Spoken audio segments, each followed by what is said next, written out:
800. ეს აშენებული იყო და მაგალითად ეს 3 მილიონში დასედას მილიონი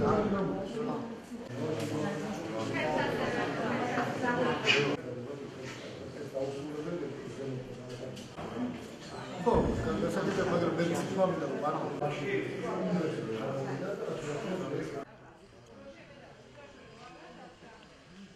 ის ხელმისაწვდომი უნდა იყოს. აბა რისთვის უნდა აქ სამართლო? ადამიანს თუ კი წყალტუბოელი ვერ მივიდა და ელემენტარული ჯანდაცვითი პრობლემები ვერ დაიკმაყოფილა.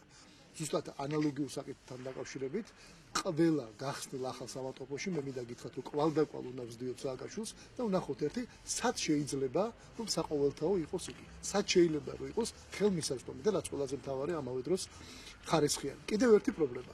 აქ ამ სამართლობაში მომუშავე პერსონალი პერსონალზე მაქვს საუბარი 3 თვის განმავლობაში მათ ხელფასი არ აუპიათ.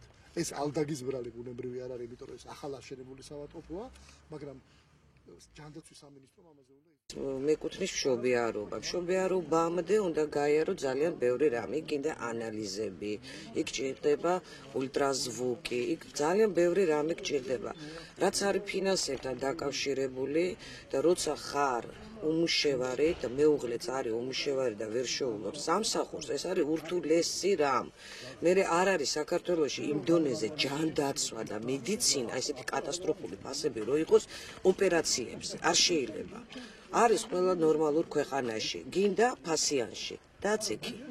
სხვანაირად მოგხედავ, შენ ხარ სოцუზრუნველყოფი, ხო, აი გაჭირვებული. დაციქი უფასოში და ყველასთვის ესე არ უნდა იყოს დადგენილი.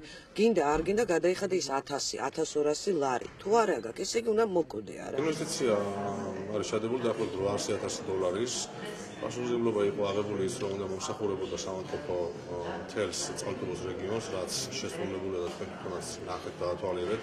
აბსოლუტურად განყოფილებების მხრივ ყველა განყოფილება დაკომპლექტებულია როგორც აპარატურით, ისე კვალიფიციური სპეციალისტებით. მომსახურება მიდის ძალიან მაღალ დონეზე.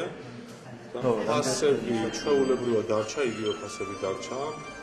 შეიძლება კიდე რაღაცა ვაკორექტიროთ, მაგრამ ამას მოვალება ჩვენს.